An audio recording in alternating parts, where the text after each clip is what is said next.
Aroma ടിവിയുടെ എല്ലാ മാന്യ ശ്രോതാക്കൾക്കും വേഗം വരുന്ന കർത്താവായ യേശുക്രിസ്തുവിന്റെ ദൈനംദിന നാമത്തിൽ വന്ദനത്തെയും സ്വാഗതത്തെയും അറിയിക്കുന്നു. ഇന്ന് നമ്മൾ ക്ഷണം സ്വീകരിച്ച് നമ്മോടൊപ്പം ജോയിൻ ചെയ്തിരിക്കുന്ന കർത്താവിന്റെ ദാസൻ പ്രിയ റിനോഷ് കുമാർ അവറുകളാണ്. തന്റെ ജീവിതാനുഭവം നമുക്ക് അവർക്കും അനുഗ്രഹമായി തിരഞ്ഞെടുത്ത് ശ്രദ്ധയോടെ പ്രാർത്ഥനയോടെ സ്കിപ്പ് ചെയ്യാതെ അവസാനം വരെ കാണുകയും കേൾക്കുകയും ചെയ്ത് നിങ്ങളെ പ്രിയപ്പെട്ടവർ കൂടി ഷെയർ ചെയ്ത് കൊടുക്കുവാൻ പ്രത്യേകം ശ്രദ്ധിക്കുമല്ലോ. അതുപോലെ തന്നെ നിങ്ങൾ വലിയൊരു അഭിപ്രായങ്ങളും നിർദ്ദേശങ്ങളും കമന്റ് ബോക്സിൽ രേഖപ്പെടുത്താവുന്നതാണ്. നിങ്ങൾക്ക് ഒരു പ്രാർത്ഥനാ വിഷയമുണ്ടെങ്കിൽ ഞങ്ങളെ കാണുന്ന വാട്സപ്പ് നമ്പറിൽ അറിയിക്കൂ. അതുപോലെ തന്നെ എല്ലാ തിങ്കളാഴ്ചയും രാത്രി 9 മണി മുതൽ പ്രേക്ഷകർക്ക് വേണ്ടി വിശേഷിയാൽ സാക്ഷ്യം പറഞ്ഞ പ്രിയപ്പെട്ടവരോടൊപ്പം പ്രാർത്ഥിക്കാൻ അവസരമുണ്ട്. നിങ്ങൾ ആ സമയം വിനിയോഗിക്കാൻ പ്രത്യേകം ഓർപ്പിക്കുന്നു. കർത്താവ് നമ്മെ സഹായിക്കട്ടെ. തുടർന്ന് കർത്താവിന്റെ ദാസൻ പ്രിയ റിനോഷ് കുമാർ നമ്മോടൊപ്പം സംസാരിക്കുന്നതിനായിട്ട് തികഞ്ഞ സ്നേഹത്തോടും ആദരവോടും കൂടി ഞങ്ങൾ ക്ഷണിച്ചുകൊള്ളും. ദൈവനാമത്തിന് മഹത്വം ഉണ്ടാകട്ടെ. എൻ്റെ പേര് റിനോഷ് കുമാർ. എൻ്റെ ഭാര്യയുടെ പേര് ഗ്രീഷ്മ വി മോഹൻ. എനിക്ക് 2 പെൺമക്കളാണ്. ദൈവനാമത്തിൽ ദൈവവേലയുടെ ഭാഗമായി തിരുവനന്തപുരം ജില്ലയിൽ പാപ്പനംകോട് എന്ന് പറഞ്ഞ സ്ഥലത്തായിരിക്കാൻ ദൈവം അവസരമൊരുക്കുന്നു. എൻ്റെ ജീവിതാനുഭവം അരോമ ടിവിയിലൂടെ പങ്കുവയ്ക്കുവാൻ തക്കവണ്ണം ദൈവം ഒരുക്കിയതിനെ ഓർത്ത് ആദ്യമായി ദൈവത്തിന് നന്ദി പറയുകയാണ്. അതുപോലെ ഈ അരോമ ടിവിയിൽ സാക്ഷ്യം പറയുവാൻ അവസരമൊരുക്കി തന്ന ഡാനിയൽ ജോൺ പാസ്റ്ററിനോടുള്ള ദൈവസ്നേഹത്തെയും നന്ദിയെയും അറിയിക്കുന്നു. എൻ്റെ പപ്പ, അമ്മ, 2 സഹോദരങ്ങൾ. ഞാൻ ജനിച്ചു വളർന്നത് ഒരു ക്രിസ്ത്യൻ സഭയുമായി ബന്ധപ്പെട്ടാണ് ഞാൻ ജനിച്ചു വളർന്നത്. എൻ്റെ പപ്പയുടെ പപ്പ ഒരു ഹിന്ദു വിശ്വാസത്തിൽ ജീവിച്ച വ്യക്തിയാണ്. അതിൽ നിന്ന് ഞാൻ താമസിച്ചിരുന്ന സ്ഥലം കല്ലയം എന്ന് പറഞ്ഞ സ്ഥലത്താണ്. അവിടെ സുവിശേഷകന്മാർ വന്ന് സുവിശേഷം പറഞ്ഞപ്പോൾ എൻ്റെ പപ്പയുടെ പപ്പ ക്രിസ്തുവിനെ സ്വീകരിക്കുകയും ക്രിസ്തു വിശ്വാസത്തിലേക്ക് വരുവാനും ഇടയായി തീർന്നു. എൻ്റെ പപ്പയുടെ പപ്പ ഒരു വിഷവൈദ്യനായിരുന്നു. പാമ്പ് കടിയേറ്റ് വരുന്നവർക്ക് അവരുടെ ചികിത്സകൾ നൽകുന്ന ഒരു വ്യക്തിയായിരുന്നു. അതിനോടൊപ്പം തന്നെ കർത്താവായ യേശുക്രിസ്തുവിനെ അറിഞ്ഞ് CSI എന്ന് പറഞ്ഞ ദൈവസഭയുമായി ചേർന്ന് പ്രവർത്തിപ്പാൻ അപ്പൂപ്പനെ ദൈവം ഉപയോഗിച്ചു. സഭയുടെ കപ്പ്യാരായിട്ട് സേവനമനുഷ്ഠിക്കുവാൻ ദൈവം ഇടയാക്കി. ദൈവത്തെ അറിഞ്ഞ നാൾ മുതൽ കർത്താവായ യേശുക്രിസ്തുവിൽ അധികമായി വിശ്വസിക്കുകയും പ്രാർത്ഥിക്കുകയും മറ്റുള്ളവരെയും കൂടെ ഈ വിശ്വാസത്തിലേക്ക് കൊണ്ടുവരുവാൻ തക്കവണ്ണം പ്രയത്നിക്കുകയും ചെയ്യുവാൻ ഇടയായി തീർന്നു. അതുപോലെ അപ്പൂപ്പൻ്റെ മക്കൾ, അവർ 12 പേരുണ്ട്. അവരെയും ഈ കർത്താവായ യേശുക്രിസ്തുവിൻ്റെ വിശ്വാസത്തിൽ വളർത്തുവാൻ തക്കവണ്ണം ഇടയായി തീർന്നു. എനിക്ക് 2 ചേട്ടന്മാരാണ്. അവര് വിവാഹം കഴിഞ്ഞു. 2 തലമുറകൾ വീതമുണ്ട്. അവർ വിദേശത്ത് ജോലിയിലായിരിക്കുന്നു. അതിനോടൊപ്പം ദൈവവേലയുടെ ഭാഗമായി നിൽക്കുവാനും അവരെയും ദൈവം ഒരുക്കുന്നു. എൻ്റെ പപ്പയ്ക്ക് കൂലിവേലയായിരുന്നു. വേറെ ദുശീലങ്ങളൊന്നുമില്ല. മദ്യപാനമോ സിഗരറ്റ് വലിയോ അങ്ങനെ ഒന്നുമില്ലായിരുന്നു. പക്ഷേ ആ കർത്താവിനെ അറിഞ്ഞ നാൾ മുതൽ CSI സഭയോടൊപ്പം പപ്പയ്ക്കും ചേർന്ന് പ്രവർത്തിപ്പാൻ ഇടയായി തീർന്നു. കമ്മിറ്റി മെമ്പറായിട്ടും സഭയുടെ എല്ലാ പ്രവർത്തനങ്ങളിലും പ്രവർത്തിക്കുവാൻ ദൈവം ഇടയാക്കി. ഞങ്ങൾ 3 പേരും ജനിച്ചു കഴിഞ്ഞതിന് ശേഷം മക്കളെ നല്ല രീതിയിൽ പഠിപ്പിക്കണമെന്നുള്ള ഒരു ചിന്ത പപ്പയ്ക്ക് ഉണ്ടാകുകയും അങ്ങനെ അധികമായി അധ്വാനിക്കുവാനും ഒക്കെ ഇടയായി തീർന്നു. സഭയുടെ പ്രവർത്തനങ്ങളിലും ജോലി കൂലിവേലകൾ ചെയ്യുമ്പോൾ തന്നെ മക്കളുടെ ഭാവി അനുഗ്രഹമായി തീരുവാൻ തക്കവണ്ണം ഒത്തിരി അധ്വാനിക്കുകയും കഷ്ടപ്പെടുവാനും ഒക്കെ ഇടയായി തീർന്നു.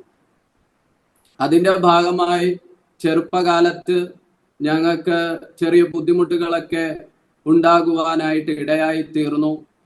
കൂലിവേല ചെയ്യുമ്പോൾ ശമ്പളമൊക്കെ കുറവായിരുന്നല്ലോ. അപ്പം അതുമൂലം മക്കളെ പഠിപ്പിക്കണം എന്ന് വെച്ച് അധികം ദൂർത്തായിട്ടൊന്നും ചെലവഴിക്കാതെ കിട്ടിയ കാശൊക്കെ മക്കളുടെ പഠനത്തിനായി ഉപയോഗിക്കുവാൻ ഇടയായി തീർന്നു. ആ സാഹചര്യത്തിലൂടെയാണ് ഞങ്ങൾ വളർന്നു വന്നത്. അപ്പോൾ ഫുഡിനും മറ്റു കാര്യങ്ങൾക്കും അധികമൊന്നും പൈസ ചെലവാക്കാതെ വിദ്യാഭ്യാസത്തിന് വേണ്ടി ജോലി ചെയ്ത നേടിയ കാശൊക്കെ ഉപയോഗിച്ചപ്പോൾ ആഹാരത്തിനൊക്കെ ഞങ്ങൾക്ക് ബുദ്ധിമുട്ടുകൾ നേരിടുവാൻ വന്നു. അന്ന് റേഷൻ കടയിൽ നിന്ന് കിട്ടുന്ന റേഷൻ അരിയും പഞ്ചസാരയും മണ്ണെണ്ണയൊക്കെയാണ് വീട്ടിൽ ഉപയോഗിച്ചുകൊണ്ടിരുന്നത്. പഞ്ചസാര തീർന്നു കഴിയുമ്പോൾ പിന്നെ പഞ്ചസാര മേടിക്കത്തില്ല. അത് കഴിഞ്ഞിട്ട് പാല് വീട്ടിൽ മേടിക്കത്തില്ലായിരുന്നു. അപ്പോൾ പഞ്ചസാര തീർന്നു കഴിഞ്ഞാൽ പിന്നെ നമ്മൾ ആഹാരം കഴിക്കുന്നത് പഞ്ചസാര ഇല്ലാതെയാണ് ആഹാരമൊക്കെ കഴിക്കുവാൻ ഇടയായി തീർന്നത്. അടുത്ത മാസം റേഷൻ കടയിൽ നിന്ന് കിട്ടുന്ന സാധനം വച്ചാണ് അടുത്ത് പിന്നെ നമ്മൾ ഉപയോഗിക്കുവാൻ ഇടയായി തീർന്നത്. അങ്ങനെ ഒരു സാഹചര്യത്തിലൂടെയാണ് ഞങ്ങൾ കടന്നു പോയത്. പക്ഷേ CSI സഭയോട് ചേർന്ന് പ്രവർത്തിപ്പാനും ഒക്കെ ദൈവം ഇടയാക്കി. ഞാൻ ജനിച്ച് 6 മാസമായപ്പോൾ എൻ്റെ വലത് കാലിന് പോളിയോ ബാധിക്കുവാൻ ഇടയായി തീർന്നു. 6 മാസം മുതൽ 3.5 വയസ്സുവരെ ഞാൻ നടക്കത്തില്ലായിരുന്നു. എൻ്റെ വലത് കാല് തളർന്നു പോയി. അങ്ങനെ എൻ്റെ മാതാപിതാക്കൾ എന്നെ എടുത്തുകൊണ്ടാണ് നടന്നത്. ആ ഒരു കാലഘട്ടം എനിക്ക് ചെറിയ ഒരു ഓർമ്മയേ ഉള്ളൂ. ആ 3.5 വയസ്സൊക്കെ ആകാറായപ്പോൾ ഇവിടെ തിരുവനന്തപുരത്ത് പുത്തരിക്കണ്ടം മൈതാനം എന്ന് പറഞ്ഞ സ്ഥലത്ത് DGS ദിനകരൻ എന്ന് പറഞ്ഞ അങ്കിൾ ഒരു കൺവെൻഷന് കടന്നു വരുവാനായിട്ട് ഇടയായി തീർന്നു. അന്ന് എൻ്റെ മാതാപിതാക്കൾ എന്നെ ആ മീറ്റിങ്ങിലേക്ക് എടുത്തുകൊണ്ടു പോകുവാൻ ഇടയായി തീർന്നു. അവിടെ വച്ച് DGS ദിനകരൻ അങ്കിൾ എനിക്ക് വേണ്ടി പ്രാർത്ഥിച്ചു. എൻ്റെ വലത് കാല് തളർന്നിരുന്ന കാല് അന്നു മുതൽ ചലിക്കുവാനായിട്ട് ഇടയായി തീർന്നു. അന്നു മുതലാണ് ഞാൻ നടക്കുവാനായിട്ട് ആരംഭിച്ചത്. ഈ 6 മാസം മുതൽ ഈ 3.5 വയസ്സ് വരെ എൻ്റെ കാലിന് ചലനമൊന്നും ഇല്ലാതിരുന്നതിൻ്റെ ഭാഗമായി അല്പം ഒരു വളർച്ചക്കുറവുണ്ട്. എൻ്റെ കാലിൽ ഇപ്പോഴും ഒരു ചെറിയ മുടന്തുണ്ട്. ഞാനത് വിശ്വസിക്കുന്നു. എല്ലാം ദൈവം നന്മയ്ക്കായി എൻ്റെ ജീവിതത്തിൽ ചെയ്തു എന്ന് ഞാൻ പൂർണ്ണമായിട്ട് വിശ്വസിക്കുകയാണ്. ദൈവം എന്നെ മുന്നമേ കണ്ടിരുന്നത് കൊണ്ട് വേറെ ഒരു അവസ്ഥയിലുമായി പോകാതെ തളർന്നു കിടക്കേണ്ടിരുന്ന എന്നെ ദൈവത്തിൻ്റെ സൗഖ്യം എൻ്റെ മേൽ പകരുവാൻ ദൈവം ഇടയാക്കി. ഞാൻ പഠിച്ചതൊക്കെ മലയാളം മീഡിയത്തിലാണ് പഠിച്ചത്. പപ്പയൊക്കെ വിദ്യാഭ്യാസത്തിന് വേണ്ടി നല്ല കാര്യങ്ങളൊക്കെ ചെയ്തു എങ്കിലും ഞാൻ പഠിക്കുവാനായിട്ട് വളരെ പിറകോട്ടായിരുന്നു. സ്കൂളിൽ പോകുമെങ്കിലും പഠിക്കാനൊക്കെ വളരെ പിറകോട്ടായിരുന്നു. കൂട്ടുകാരുമായി കൂട്ടുകൂടി നടപ്പാനും സിനിമ കാണാനും മണിക്കൂറുകൾ സിനിമ കാണുന്ന ഒരു വ്യക്തിയായിരുന്നു. ഉറക്കം ഉണർന്നിരുന്നും രാത്രിയും രാവിലെ വരെയും ഒക്കെ ഇരുന്ന് സിനിമ കാണുന്ന ഒരു വ്യക്തിയായിരുന്നു. അങ്ങനെ കൂട്ടുകാരുമായിട്ടൊക്കെ ചേർന്ന് കറങ്ങിയടിച്ചും ഒക്കെ നടക്കുന്ന ഒരു ജീവിതാനുഭവമായിരുന്നു എൻ്റെ ജീവിതാനുഭവം. പക്ഷെ എൻ്റെ കുറിച്ച് ഞാൻ പറയട്ടെ. ഞങ്ങൾ CSI സഭയുമായി ചേർന്ന് പ്രവർത്തിക്കുമായിരുന്നു എങ്കിലും എൻ്റെ അമ്മയ്ക്ക് ഭയങ്കര ഈ പെന്തക്കോസ് വിശ്വാസത്തോട് ഭയങ്കര വിശ്വാസമായിരുന്നു. എവിടെയെല്ലാം ഉപവാസ പ്രാർത്ഥനകൾ വയ്ക്കുമോ അവിടെയെല്ലാം എൻ്റെ അമ്മ ഉപവസിക്കുവാനും പ്രാർത്ഥിക്കുവാനും ഒക്കെ ഇടയായി തീർന്നു. നമ്മളായിരിക്കുന്ന സമൂഹത്തിൽ നിന്ന് വരെ ചോദ്യങ്ങൾ ഉയരുവാൻ ഇടയായി തീർന്നു. മക്കളെ നോക്കാതെ, മക്കൾക്ക് നല്ല ആഹാരം വെച്ചു കൊടുക്കാതെ, മക്കളെ കൂടെ കഴിയാതെ, എന്തിനാ എന്നും രാവിലെ ബൈബിളും എടുത്ത് പ്രാർത്ഥന എന്ന് പറഞ്ഞു നടക്കുന്നത് എന്നൊക്കെ പറഞ്ഞ് കളിയാക്കുവാനും ഒക്കെ ഇടയായ സാഹചര്യങ്ങളുണ്ട്. പക്ഷെ അവിടെ ഒന്നും അമ്മ തളർന്നു പോകാതെ കർത്താവായ യേശുക്രിസ്തുവിൽ വിശ്വസിക്കുകയും എപ്പോഴും പ്രാർത്ഥിക്കുകയും ദൈവവചനവുമായി ചേർന്ന് നിൽപ്പാനൊക്കെ ഇടയായി തീർന്നു. എൻ്റെ കൊച്ചിലെ ഞാനും ചിന്തിച്ചിട്ടുണ്ട്, എന്തിനാണ് അമ്മ ഇങ്ങനെ എപ്പോഴും പ്രാർത്ഥന എന്ന് പറഞ്ഞ് നടക്കുന്നതെന്നൊക്കെ ചിന്തിച്ചായിരുന്നു. പക്ഷെ ഇന്ന് എനിക്കറിയാം, അമ്മയുടെ അന്നത്തെ പ്രാർത്ഥനയാണ് ഞങ്ങളുടെ ജീവിതത്തിലെല്ലാം ദൈവം ഉയർച്ചകളെ കൊണ്ടുവരുവാൻ ഇടയാക്കി തീർത്തത്. ഇന്ന് നാട്ടുകാർ പറയും, അന്ന് അമ്മ പ്രാർത്ഥനയോടുകൂടെ നടന്നത് കൊണ്ട് ദേശത്ത് ദൈവം മാനിക്കുവാൻ ഇടയായി തീർന്നു എന്ന് കളിയാക്കിയവരുടെ മുന്നിൽ പറയുവാൻ, ഉയർത്തുവാൻ ദൈവം അവസരത്തെ നൽകി.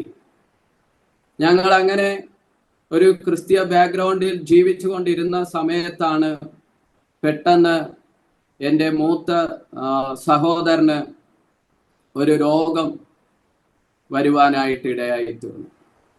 ഞങ്ങൾ പല ഹോസ്പിറ്റലുകളിൽ കൊണ്ടുപോയെങ്കിലും അതെന്ത് രോഗമാണെന്നോ ആ രോഗത്തിൽ നിന്ന് ഒരു വിടുതലോ പ്രാപിക്കുവാനായിട്ട് ഇടയായി തീർന്നില്ല. അങ്ങനെ വളരെ പപ്പയ്ക്കാണെങ്കിൽ അങ്ങനെ ഒത്തിരി ഭാരവും പ്രയാസവും ഒക്കെ ഉണ്ടായി. അങ്ങനെ ഇരിക്കെ ഞങ്ങളുടെ വീട്ടിനടുത്തൊരു പ്രാർത്ഥന കൂട്ടായ്മ ഉണ്ടായിരുന്നു. അവരോട് ഞങ്ങൾ ഈ കാര്യം പറയുകയും അവര് വിശ്വാസത്തോടുകൂടെ വന്ന് ഞങ്ങൾക്ക് വേണ്ടി ഉപവസിച്ചു പ്രാർത്ഥിക്കുവാനായിട്ട് ഇടയായി തീർന്നു. രോഗം എന്താണെന്ന് കണ്ടുപിടിക്കാതെ ഹോസ്പിറ്റലുകളിൽ മാറിപ്പോയ ദിനങ്ങൾ ഈ സമയത്ത് ഞാൻ ഓർക്കുകയാണ്. പക്ഷെ അന്ന് ആ പ്രാർത്ഥന കൂട്ടായ്മയിലുള്ളവർ ഞങ്ങൾക്ക് വേണ്ടി ഞങ്ങളുടെ ഭവനത്തിൽ വന്ന് ശക്തമായിട്ട് പ്രാർത്ഥിക്കുവാൻ ഇടയായി തീർന്നു. അവരന്ന് ഞങ്ങൾക്ക് വേണ്ടി പ്രാർത്ഥിച്ചതിന്റെ ഫലമായിട്ട് എൻ്റെ ചേട്ടന് പൂർണ്ണ സൗഖ്യം ദൈവം നൽകി. സ്കൂളിലൊന്നും കടന്നു പോകുവാൻ കഴിയാത്ത ഒരവസ്ഥയായിരുന്നു. പക്ഷെ ദൈവം സൗഖ്യം നൽകിയപ്പോൾ അന്നു മുതൽ സ്കൂളിൽ കടന്നു പോകാനും നന്നായി പഠിക്കുവാനും നല്ല മാർക്ക് മേടിക്കുവാനും ഒക്കെ ദൈവം ഇടയാക്കി. എൻ്റെ മൂത്ത സഹോദരൻ MSc പാസ്സാകുവാൻ ഇടയായി തീർന്നു. രണ്ടാമത്തെ ജ്യേഷ്ഠൻ എഞ്ചിനീയറിംഗ് പാസ്സാകുവാനായിട്ട് ഇടയായി തീർന്നു. അങ്ങനെ വിദ്യാഭ്യാസ മേഖലകളിലെല്ലാം ദൈവം 3 പേരെയും അനുഗ്രഹിക്കുവാനായിട്ട് ഇടയായി തീർന്നു. ഞാനും ലോക മോഹങ്ങളിലും ലോക ചിന്തകളിലും കൂട്ടുകെട്ടുകളിലും ഒക്കെ ആയിരുന്നെങ്കിലും എങ്ങനെയൊക്കെയോ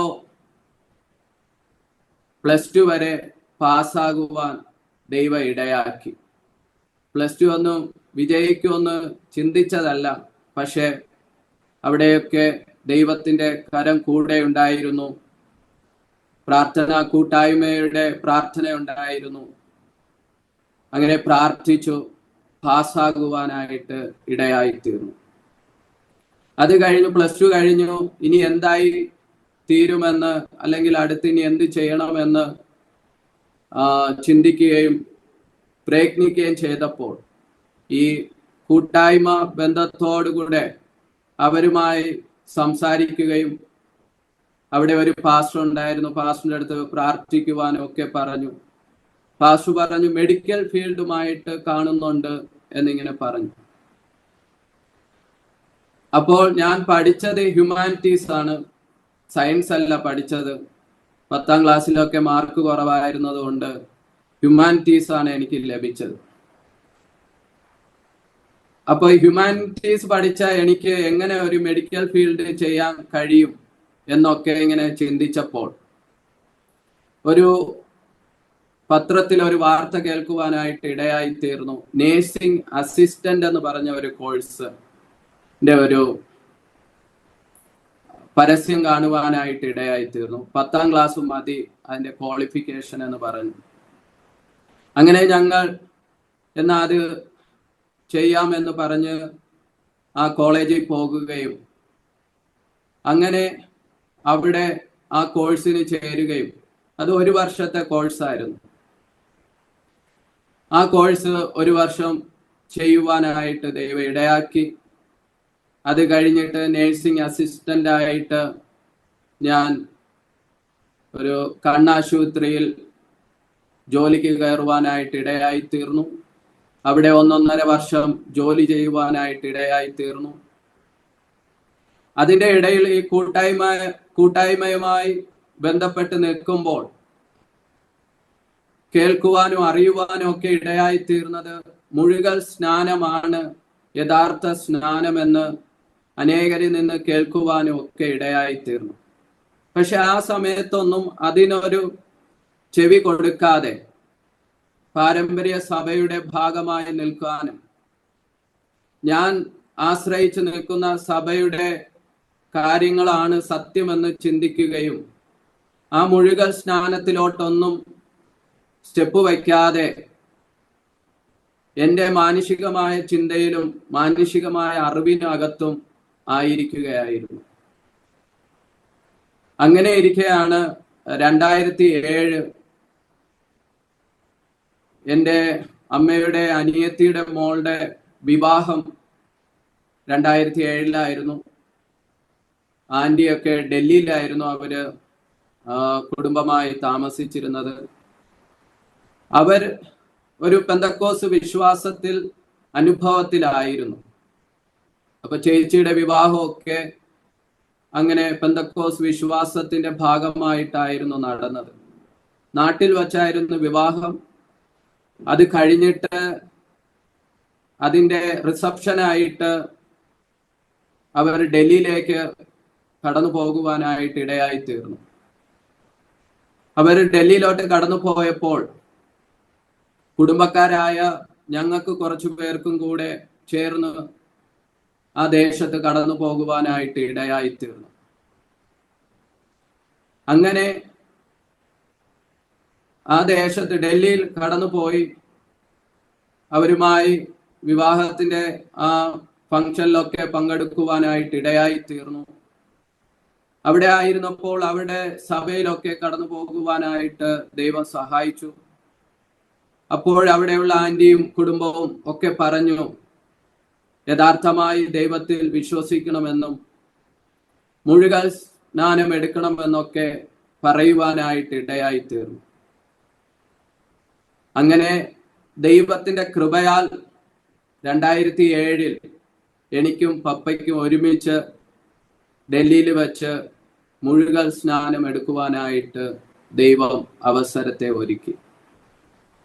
ആ സമയത്തൊക്കെ സ്നാനത്തെക്കുറിച്ച് നല്ല ക്ലാസ്സുകളെ തന്നു, എങ്ങനെ മുന്നോട്ട് ജീവിക്കണം എന്നൊക്കെ പറഞ്ഞു തന്നു. എങ്കിലും ആ ഒരു വിശ്വാസമൊക്കെ കുറച്ചു നാളത്തേക്ക് കൊണ്ടുപോകുവാനായിട്ട് കഴിഞ്ഞുള്ളൂ. നാട്ടിൽ വന്നു, പിന്നെയും ജോലിയുടെ ഭാഗമായി ഒക്കെ നിൽക്കുവാൻ ഇടയായി തീർന്നു.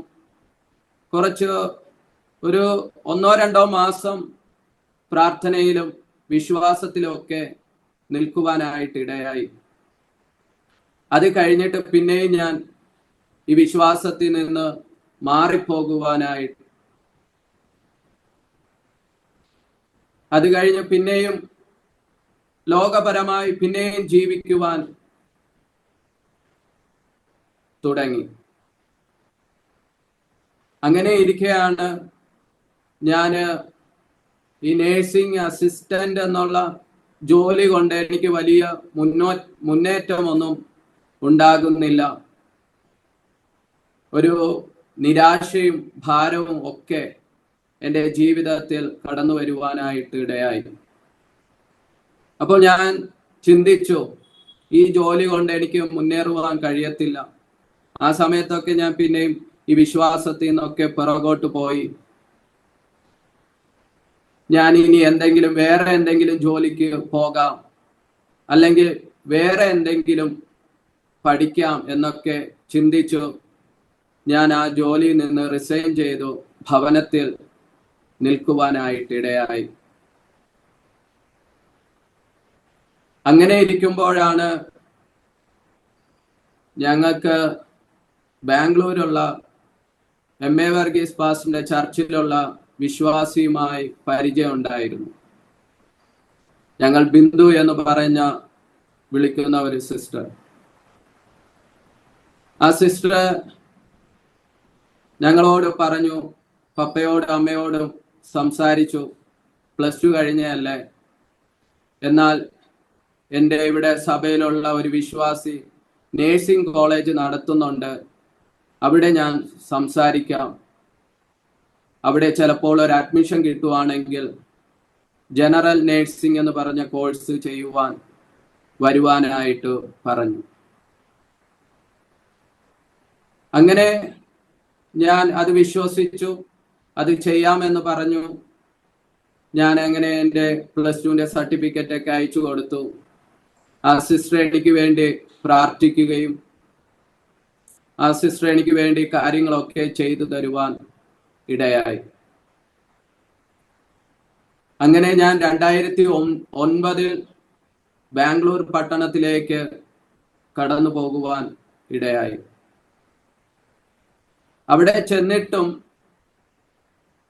വലിയ ദൈവമായിട്ടുള്ള ബന്ധത്തിലൊന്നും അല്ല, ലോകപരമായിട്ടും കൂട്ടുകെട്ടുകൾക്കകത്തും ഒക്കെ ആയി തീരുവാൻ ഇടയായി. അവിടെ ചെന്ന് കഴിഞ്ഞപ്പോൾ പിന്നെ നമുക്ക് സ്വാതന്ത്ര്യമല്ലേ, ഉപദേശിക്കാൻ ആരുമില്ല, എന്താണെന്ന് അന്വേഷിക്കാൻ ആരുമില്ല.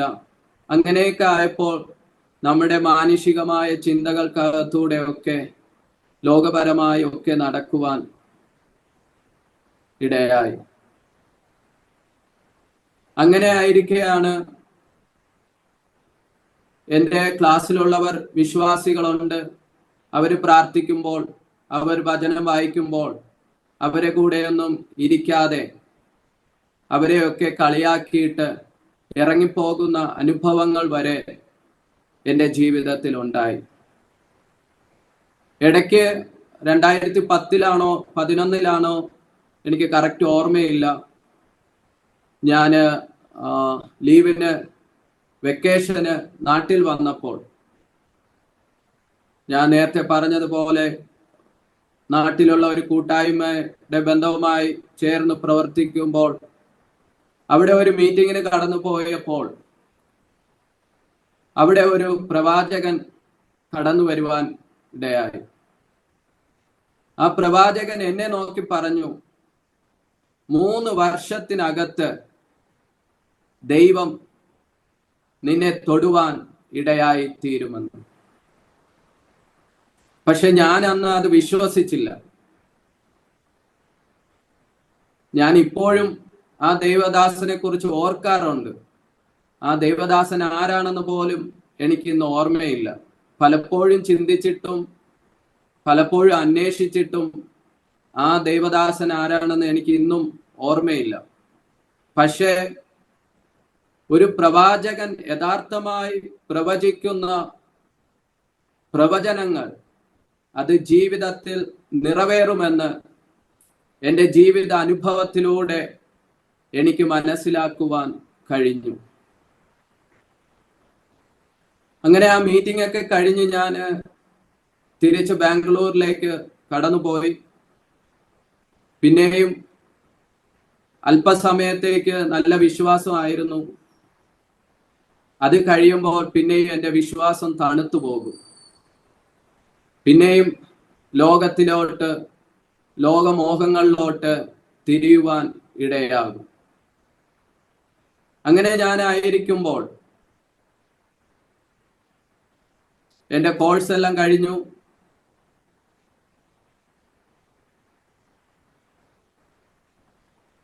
ഞാനങ്ങനെ അവിടെ ബാംഗ്ലൂർ പട്ടണത്തിൽ തന്നെ ആയിരിക്കുമ്പോൾ ഒരു ദിവസം സൺഡേ ഒക്കെ ഞാൻ പേരിനെങ്കിലും ചർച്ചിൽ പോകുമായിരുന്നു. പക്ഷെ ഒരു സൺഡേ ഞാൻ ചർച്ചിൽ പോകാതെ സുഖമായി ഞാൻ താമസിച്ചിരുന്ന സ്ഥലത്ത് സുഖമായി കിടന്നുറങ്ങിയപ്പോൾ എന്ത് ചെയ്യണമെന്നറിയാതെ ഉറങ്ങി എഴുന്നേറ്റ് പിന്നെയും ലോകമോഹങ്ങളിലോട്ട് പോകുവാൻ തയ്യാറായി കിടന്നുറങ്ങിയ എന്നെ എൻ്റെ ഒരു സ്നേഹിതൻ, ബ്രദർ കെവിൻ എന്ന് പറഞ്ഞ സഹോദരൻ, അന്ന് എൻ്റെ അടുത്ത് വന്നിട്ട് ഇങ്ങനെ പറയുവാൻ ഇടയായി, നീ ഇന്ന് ചർച്ചിൽ പോയില്ലല്ലോ, എൻ്റെ കൂടെ ചർച്ചിലോട്ട് വാ. അന്ന് കെവിൻ ഒരു ബൈക്കുണ്ട്. കെവിൻ പറയുക, ബൈക്കിൽ എൻ്റെ കൂടെ ചർച്ചിൽ വാ. ചർച്ച് കഴിഞ്ഞിട്ട് നമുക്ക് അടുത്ത എവിടെയെങ്കിലും പാർക്കിലോ ഒക്കെ പോകാമെന്ന് പറഞ്ഞ് എന്നെ വിളിച്ചു. ആ ബ്രദർ അങ്ങനെ പറഞ്ഞതിന്റെ കാരണം, അങ്ങനെയൊക്കെ പറഞ്ഞാലേ ഞാൻ ചർച്ചിൽ പോകത്തുള്ളൂ.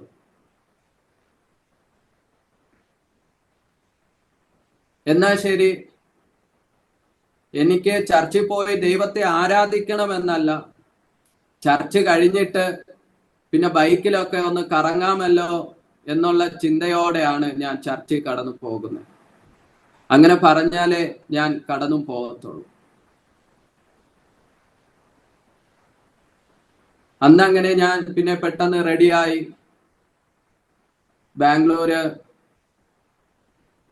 ചർച്ച് നടത്തുന്ന ജസ്റ്റിൻ ബ്രദർ, അതുപോലെ തന്നെ ബ്ലസ്സൻ പാസ്റ്റർ, രണ്ടുപേരും കൂടെ ചേർന്ന് നടത്തുന്ന ഒരു സഭയിലോട്ടാണ് എന്നെ കൂട്ടിക്കൊണ്ടു പോയത്. വലിയ വിശ്വാസത്തോടെയൊന്നും അല്ല ഞാൻ കടന്നു പോയത്. പക്ഷെ അവിടെ പോയപ്പോൾ, അവിടെ ആരാധനയ്ക്ക് പങ്കെടുത്തപ്പോൾ, അവിടുത്തെ പാട്ടുകൾ, പ്രാർത്ഥനകൾ ഒക്കെ കഴിഞ്ഞ് മെസ്സേജിലോട്ട് കടന്നപ്പോൾ ചുരുക്കം പേരെ ഉണ്ടായിരുന്നുള്ളൂ. പക്ഷെ ഒരു അസാധാരണ ദൈവ സാന്നിധ്യം എൻ്റെ മേൽ പകരുവാൻ ദൈവ ഇടയാക്കി. അന്ന് ഞാൻ അവിടെ കിടന്ന് നിലവിളിക്കുവാൻ ഇടയായി. പരിശുദ്ധാത്മാവ് എന്നോട് സംസാരിക്കുവാൻ തുടങ്ങി. ഞാൻ അറിയാതെ വാവിട്ട് നിലവിളിക്കുകയാണ്. എൻ്റെ പാപങ്ങൾ, എൻ്റെ ചിന്തകൾ, എൻ്റെ പ്രവർത്തികൾ ഒക്കെ വെളിപ്പെട്ടു വരികയാണ്. ഞാൻ ക്ഷമിക്കണമേ എന്ന് പറഞ്ഞ് ആ പരിശുദ്ധാത്മാവിൻ്റെ മുന്നിൽ കരയുന്ന അനുഭവമുണ്ടായി. അന്നു മുതലാണ് യഥാർത്ഥമായി ദൈവത്തെക്കുറിച്ച് ചിന്തിക്കുവാനും ആ ദൈവത്തിന്റെ സ്നേഹത്തെ തിരിച്ചറിയുവാനും, അന്നു മുതൽ യേശുവിന് വേണ്ടി ജീവിക്കണമെന്ന് ഒരു തീരുമാനം എടുക്കുവാനും ഇടയായി. അതിനു മുന്നേ ഒക്കെ പ്രാർത്ഥനാ കൂട്ടായ്മകൾക്ക് പോകുമ്പോൾ ഒരു സാക്ഷ്യം പറയാൻ പറഞ്ഞാൽ ഞാൻ പറയത്തില്ല. ആൾക്കാരെ നോക്കുവാനും എഴുന്നേറ്റ് നിന്ന് രണ്ടു വാക്ക് പറയുവാനും ഒക്കെ ഭയങ്കര പേടിയായിരുന്നു. എൻ്റെ ഹൃദയമൊക്കെ ഭയങ്കരമായിട്ട് ഇങ്ങനെ ഇടിക്കും, പേടി കാരണം. എഴുന്നേറ്റ് നിന്ന് രണ്ടു വാക്ക് പറയുവാൻ ഭയങ്കര ഭയമുള്ള ഒരു വ്യക്തിയായിരുന്നു. ഒരു ക്രിസ്ത്യൻ ബാക്ക്ഗ്രൗണ്ടിലാണ് ജീവിച്ചതെങ്കിലും യേശുവുമായിട്ടുള്ള ബന്ധത്തിൽ ജീവിക്കാതെ, പ്രാർത്ഥിക്കുവാനോ വചനങ്ങൾ ധ്യാനിക്കുവാനോ ഒന്നും അറിയാതെ ജീവിച്ച ഒരു കാലഘട്ടം. അന്ന് വരെ യേശുവിനെ യഥാർത്ഥമായി അനുഭവിക്കുന്നതിന് മുന്നേ വരെ എൻ്റെ അടുത്ത് ഒരു വാക്യം വായിക്കാൻ പറഞ്ഞാൽ ഞാൻ വായിക്കുന്ന വേദഭാഗം 117 സങ്കീർത്തനമാണ്. ഏറ്റവും ചെറിയ വാക്കുള്ള അധ്യായമാണ് വായിക്കുന്നത്. അങ്ങനെയായിരുന്നു. പക്ഷേ എൻ്റെ ജീവിതത്തിലേക്ക് കർത്താവ് വന്നപ്പോൾ വലിയ മാറ്റങ്ങൾ എൻ്റെ ജീവിതത്തിൽ ഉണ്ടായി. ഭയത്തെ ദൈവം മാറ്റുവാൻ ഇടയായി.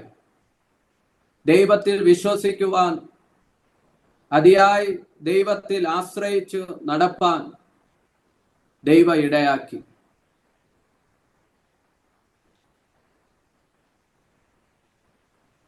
കർത്താവായ യേശുക്രിസ്തു എൻ്റെ ജീവിതത്തിൽ യഥാർത്ഥമായി വന്നപ്പോൾ അന്നു മുതൽ ഞാൻ ഉറച്ച ഒരു തീരുമാനം എടുത്തു. അതുവരെയൊക്കെ ഞാൻ അല്പസമയത്തേക്കുള്ള വിശ്വാസം മാത്രമേ ഉള്ളൂ. പത്രോസ് അപ്പോസ്തലൻ പടകുമെടുത്ത് പിന്തിരിഞ്ഞു പോയതുപോലെ ആയിരുന്നു എൻ്റെ ജീവിത അനുഭവം. ദൈവത്തോടടുക്കും, പിന്നെ പിന്മാറിപ്പോകും. പിന്നെ കുറെ നാൾ കഴിയുമ്പോൾ പിന്നെയും ദൈവത്തോടടുക്കും. 1-2 മാസം കഴിയുമ്പോൾ പിന്നെയും പിറകോട്ട് പോകും. പക്ഷേ ഇന്ന് എനിക്കറിയാം, ദൈവം ഒരുവനെ കണ്ടിട്ടുണ്ടെങ്കിൽ ഞാൻ ദൈവത്തെ വേണ്ട എന്ന് ചിന്തിച്ച് ദൈവത്തിന് കൊടുക്കേണ്ടുന്ന മഹത്വം കൊടുക്കാതെ ജീവിച്ചപ്പോൾ ഇന്ന് എനിക്ക് പറയുവാൻ എൻ്റെ കഴിവോ എൻ്റെ മിടുക്കോ ഒന്നുമല്ല, എൻ്റെ പ്രാർത്ഥനയോ എൻ്റെ വിശ്വാസമോ ഒന്നുമല്ല. ദൈവം എന്നെ ഞാൻ ആയിരുന്നിടത്ത് നിന്ന് വിളിച്ചു കൊണ്ടുവന്ന് ദൈവം എന്നെ അഭിഷേകം ചെയ്യുവാൻ ഇടയായി. അന്നു മുതൽ എനിക്ക് എന്താണെന്ന് അറിയത്തില്ല. ഭയങ്കരമായി ദൈവത്തെ സ്നേഹിക്കുക, ദൈവത്തിന് വേണ്ടി ജീവിക്കുക, ദൈവത്തിന് വേണ്ടി പ്രവർത്തിക്കുക എന്നുള്ള ഒരു ബോധ്യം മാത്രം എൻ്റെ ഉള്ളിൽ വരുവാൻ ഇടയായി. അന്നു മുതൽ യഥാർത്ഥമായി ഉൽപ്പത്തി മുതൽ വചനം വായിക്കുവാൻ തുടങ്ങി, ഉപവസിക്കുവാൻ തുടങ്ങി, പ്രാർത്ഥിക്കുവാൻ തുടങ്ങി. അന്നു മുതൽ എൻ്റെ ജീവിതത്തിൽ ദൈവം വലിയ വലിയ കാര്യങ്ങളെ ചെയ്യുവാൻ തുടങ്ങി. 2014 എൻ്റെ കൂടെ നേഴ്സിംഗിന് പഠിച്ച ചില വ്യക്തികളുമായി ചേർന്ന് ഒരു മിനിസ്ട്രി ആരംഭിക്കുവാൻ ദൈവം സഹായിച്ചു. ഞങ്ങൾ ഒരുമിച്ച് പ്രാർത്ഥിക്കുവാനും ഒരുമിച്ച് സുവിശേഷ പ്രവർത്തനങ്ങളിൽ ഏർപ്പെടുവാനും ഒക്കെ ദൈവം സഹായിച്ചു. ആ മിനിസ്ട്രി ഈ 2025 തുടർന്നു വരുന്നു.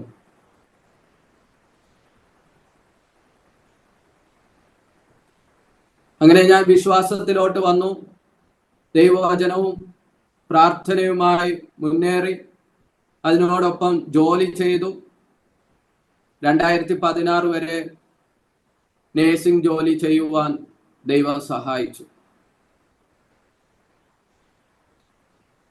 ഇതിന്റെ ഇടയിൽ ഞാൻ വിശ്വാസത്തിലോട്ട് വന്ന് 3 മാസമായപ്പോൾ എൻ്റെ സ്നേഹിതരായ സനൂപും സന്തോഷും എന്നെ വിളിച്ചിട്ട് പറഞ്ഞു, അവരുടെ പാലക്കാടുള്ള ചർച്ചിൽ 3 ദിവസത്തെ ഉപവാസ പ്രാർത്ഥന നടക്കുകയാണ്, അവിടെ ദൈവവചനം സംസാരിക്കുവാനായിട്ട് കടന്നു വരണമെന്ന് പറഞ്ഞു.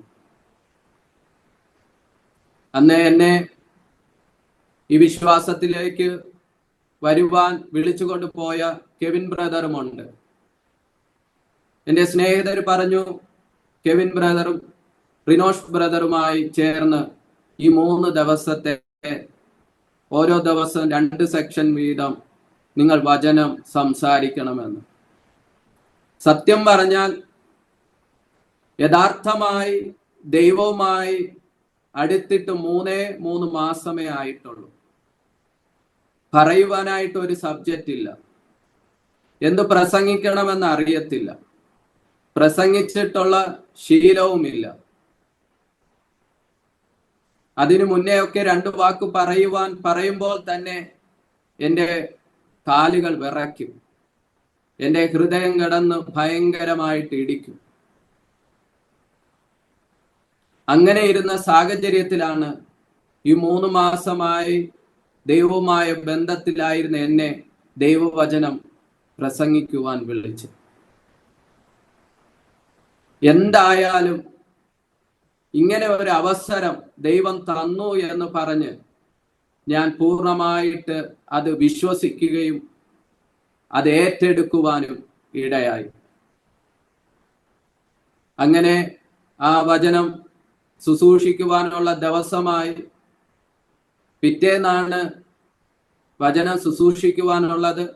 എനിക്ക് എന്ത് പറയണമെന്ന് അറിയത്തില്ല. എന്നെ അറിഞ്ഞൂടാത്ത ആൾക്കാര്, ഞാൻ പുതുതായി പോകുന്ന ഒരു ചർച്ച്, എൻ്റെ ശുശ്രൂഷ എന്താണെന്ന് അവർക്കും അറിയത്തില്ല, എനിക്കും അറിയത്തില്ല. ഞാൻ രാത്രി മുഴുവനും ഉറങ്ങാതെ ചില വാക്യങ്ങളൊക്കെ വായിച്ചും ധ്യാനിച്ചും ഒക്കെ എഴുതിയൊക്കെ വച്ചു. അത് കഴിയുമ്പോൾ ഓരോ വചനം വായിക്കുമ്പോൾ അല്ലെങ്കിൽ ചിന്തിക്കുമ്പോൾ ഞാൻ ചിന്തിക്കും, ഈ വചനം ആദ്യം പറയാമെന്ന്. അടുത്ത വചനം വായിക്കുമ്പോൾ വിചാരിക്കും, ഈ വചനം ആദ്യം പറയാമെന്ന്. അങ്ങനെയൊക്കെ എഴുതിയും ആദ്യം പറയുവാനുള്ള വചനം ആരൊക്കെ ഇട്ട് ലൈനൊക്കെ ഇട്ട് 1, 2 എന്നൊക്കെ നമ്പരൊക്കെ ഇട്ട് പ്രാർത്ഥിച്ചും വിശ്വാസത്തോടെ ഒക്കെ ഞാൻ ആ സഭയിൽ എഴുന്നേറ്റ് നിൽക്കുവാൻ ദൈവം സഹായിച്ചു. പക്ഷെ ധൈര്യത്തോടെ ഞാൻ നിന്നു. ഞാനൊരു കാര്യം പറയട്ടെ, ഞാൻ വചനം പ്രസംഗിക്കുവാനായിട്ട് അവിടെ നിന്നപ്പോൾ ഞാൻ എഴുതി വച്ച വചനങ്ങളൊന്നും എനിക്ക് വായിക്കാൻ പറ്റാത്ത പോലെ, ആരൊക്കെ ഇട്ടുവെങ്കിലും ഏതാദ്യം പറയണം, എന്ത് പറയണം, എന്ത് ചെയ്യണം എന്നൊന്നും അറിഞ്ഞുകൂടാതെ ഞാൻ സ്റ്റക്കായി നിൽക്കുവാൻ ഇടയായി. എങ്ങനെയൊക്കെ കഷ്ടിച്ച് രക്ഷപ്പെട്ടു എന്ന് പറയുന്നത് പോലെ ഞാൻ 5 മിനിറ്റ് പറഞ്ഞു, 20 മിനിറ്റ് പറയാതെ നിന്നു. അതായിരുന്നു എൻ്റെ തുടക്കം. പക്ഷെ അനുഗ്രഹിക്കപ്പെട്ട സഭയായിരുന്നു, അവർ എന്നെ സപ്പോർട്ട് ചെയ്തു. പിന്നെ ഞാൻ പ്രാർത്ഥിച്ചു. 2-ാമത്തെ ദിവസം വിശ്വാസത്താൽ നിന്നു. ദൈവം അത്ഭുതകരമെന്ന് പറയട്ടെ, അന്ന് ഏകദേശം 3/4 മണിക്കൂർ ദൈവവചനമായി ശക്തമായി നിൽക്കുവാൻ ദൈവം സഹായിച്ചു. അന്ന് വിശ്വാസത്തോടുകൂടെ ആരംഭിച്ചത് ഈ 2025-ലും ദൈവത്തിന്റെ സന്നിധിയിൽ വിശ്വസ്തയോടെ നിൽക്കുവാൻ ദൈവം സഹായിച്ചു.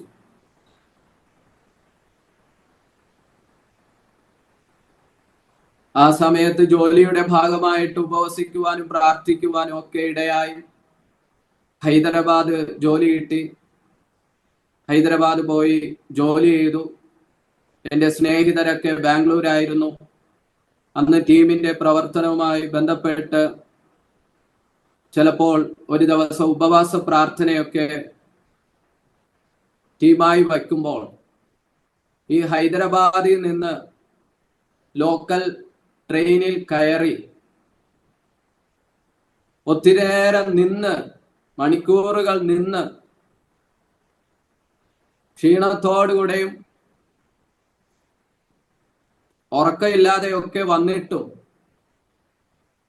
ഒരു മടിയും കൂടാതെ ആ വന്ന ദിവസം ഉപവാസത്തോടുകൂടെ തന്നെ വൈകിട്ട് 5 മണി മുതൽ 5 മണി വരെ 6 മണി വരെ ഉപവസിച്ച് പ്രാർത്ഥിക്കുവാനും ഒക്കെ ദൈവം സഹായിച്ചു. ഞാൻ പറയട്ടെ, വിശ്വസ്തയോടുകൂടെ ദൈവം ഏൽപ്പിക്കുന്നത് ചെയ്യുന്നവരെ ദൈവം ഉയർത്തും, ദൈവം മാനിക്കുവാൻ ഇടയായിത്തീരും. ഏത് സാഹചര്യമെന്നില്ലാതെ, ഞാൻ ഹൈദരാബാദ് ആയിരുന്നപ്പോൾ എൻ്റെ റൂമിൽ പലവിധ ജാതിക്കാരുണ്ടായിരുന്നു, പലവിധമായിട്ടുള്ള ലോകത്തിൻ്റെ ഇഷ്ടങ്ങൾക്കനുസരിച്ച് നടക്കുന്നവരുണ്ടായിരുന്നു. പക്ഷേ എനിക്ക് കിട്ടിയ ദൈവത്തെ ഞാൻ വിട്ടുകളഞ്ഞില്ല, ഞാൻ പിന്മാറിപ്പോയില്ല. ഒത്തിരി നാൾ ഞാൻ പിന്മാറിപ്പോയി. പക്ഷേ യഥാർത്ഥമായി ദൈവത്തിന്റെ സ്നേഹം അറിഞ്ഞതിന് ശേഷം പിന്മാറിപ്പോകുവാൻ ദൈവം അനുവദിച്ചില്ല. ഉപദേശിക്കാനോ പ്രാർത്ഥനയ്ക്ക് പോകാത്തത് എന്തെന്നോ ചോദിക്കുവാൻ ആരുമില്ലാതിരുന്നപ്പോഴും, നമ്മുടെ സ്വന്തം ഇഷ്ടപ്രകാരം ജീവിക്കുവാനുള്ള വഴികൾ ഉണ്ടായിരുന്നപ്പോഴും, യേശുവിൽ ആശ്രയിച്ചും പ്രാർത്ഥിച്ചും ഉപവസിച്ചു നിൽക്കുവാൻ ദൈവം സഹായിച്ചു. അങ്ങനെയിരിക്കെ 2016 കർത്താവായ യേശു ക്രിസ്തു എന്നോട് സംസാരിക്കുവാൻ ഇടയായി തീർന്നു. 21 ദിവസം ഉപവസിക്കണമെന്ന്. അങ്ങനെ ഞാൻ ഉപവസിക്കുവാനായിട്ട് തീരുമാനിച്ചു. കർത്താവായ യേശു ക്രിസ്തുവിനോട് ഞാൻ ചോദിച്ചു, കർത്താവെ, എവിടെ ഇരുന്ന് ഞാൻ ഉപവസിക്കണം? കർത്താവ് പറഞ്ഞു, തിരുവനന്തപുരത്തേക്ക് പൊക്കൊള്ളുക, എൻ്റെ വീട്ടിൽ തന്നെ പോകാൻ പറഞ്ഞു. ഞാൻ അങ്ങനെ ജോലിയിൽ നിന്ന് ലീവ് എടുത്ത് നാട്ടിൽ കടന്നു വന്നു. 21 ദിവസം ഉപവസിക്കുവാനായിട്ട് തീരുമാനിച്ചു. എൻ്റെ മാതാപിതാക്കൾക്കൊക്കെ ഒരു സംശയം ഉണ്ടായി. ജോലിയൊക്കെ വിട്ട് ലീവ് എടുത്ത് ഇവൻ എന്തിനാ ഇങ്ങനെ ഉപവസിക്കാൻ വന്നതെന്നൊക്കെ ചിന്തകളൊക്കെ ഉണ്ടായി. പക്ഷേ എൻ്റെ വിശ്വാസം മൂലം അവർ വേറെ ഒന്നും പറഞ്ഞില്ല. അവർക്ക് സംശയങ്ങളൊക്കെ ഉണ്ടായിരുന്നുവെങ്കിലും ഞാൻ അതിയായി ഉറച്ചു നിന്നതുകൊണ്ട് അവർ വേറെ ഒന്നും പറയാതെ എനിക്ക് ഉപവസിക്കുവാനുള്ള സാഹചര്യങ്ങളെ ഒരുക്കി തന്നു. ഞാൻ അങ്ങനെ എൻ്റെ വീട്ടിൽ 21 ദിവസം ഇരുന്ന് ഉപവസിക്കുവാനായിട്ട് ഇടയായി. 21 ദിവസം ഉപവാസം കഴിഞ്ഞിട്ടും എനിക്ക് തിരിച്ചു ജോലിയിലോട്ട് പോകണമെന്നുള്ള ചിന്തയില്ല. ദൈവം എന്നെ അതിലോട്ട് നയിക്കുന്നില്ല. പിന്നെ ഞാൻ പ്രാർത്ഥനയോടുകൂടെ ആയിരുന്നു. സത്യം പറയട്ടെ, നാട്ടിൽ ഒരു പെന്തക്കോസ്ത് സഭയുമായി ഒരു മെമ്പർഷിപ്പ് ഇല്ലാതിരുന്ന സമയത്താണ് കർത്താവിന്റെ വാക്ക് കേട്ട് നാട്ടിൽ വരുവാനും ഉപവസിക്കുവാനും, അതേ തുടർന്ന് ദൈവം സംസാരിച്ചു, ജോലി വിടാൻ പറഞ്ഞു. വിശ്വാസത്താൽ ജോലി വിട്ടു. അത് കഴിഞ്ഞിട്ടാണ് തിരുവനന്തപുരത്ത് അറിയപ്പെടുന്ന ഒരു സഭയുമായി ചേർന്ന് ആരാധിപ്പാനും പ്രവർത്തിക്കുവാനും ഒക്കെ ദൈവം സഹായിച്ചു. ഞാൻ ഉപവസിച്ചു, പ്രാർത്ഥിച്ചു. പിന്നെ എന്ത് ചെയ്യണമെന്ന് അറിയത്തില്ല. ജോലിക്ക് പോകണ്ട എന്ന് ദൈവം പറഞ്ഞു.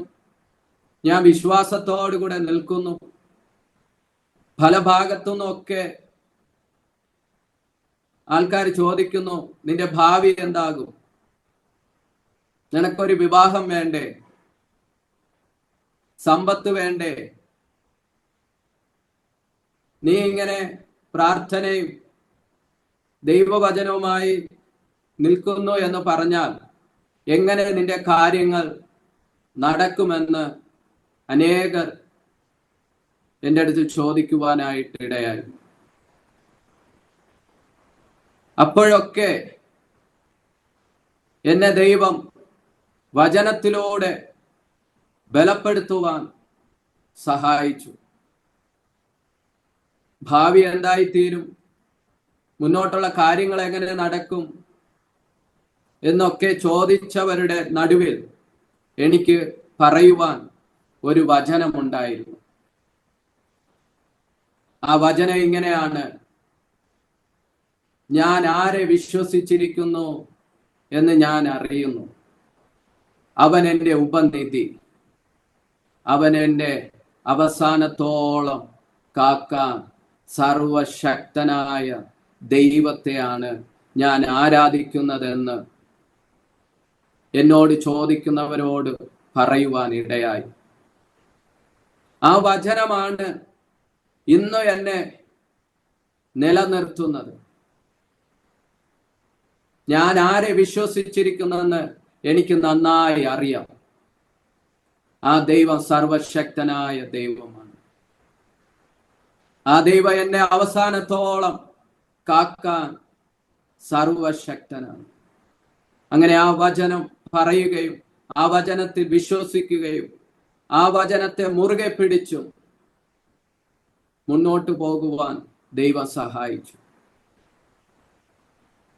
അങ്ങനെ ഞാനൊരു ഉപവാസ പ്രാർത്ഥനയ്ക്ക് പങ്കെടുത്തപ്പോൾ അവിടെ ഒരു ദൈവദാസൻ വചനം ശുശ്രൂഷിച്ചപ്പോൾ ഒരു വചനം എന്നെ അധികമായി ബലപ്പെടുത്തുവാൻ സഹായിച്ചു. ആ ദൈവദാസൻ പ്രസംഗിച്ചത് ഇങ്ങനെയാണ്: ആദിയിൽ ദൈവം ആദാമിനെ ഹവ്വേനെ സൃഷ്ടിച്ചു. അതിനു മുന്നേ 5 ദിവസം ആദാമിനും ഹവ്വയ്ക്കും ആവശ്യമുള്ളതൊക്കെ ദൈവം സൃഷ്ടിച്ചു. എന്നിട്ട് 6-ാമത്തെ ദിവസം മനുഷ്യനെ ദൈവം ഉണ്ടാക്കിയിട്ട് മനുഷ്യനോട് പറഞ്ഞു, നീ ഈ 5 ദിവസം കൊണ്ട് ഞാൻ സൃഷ്ടിച്ച സകലത്തെയും വാഴുക.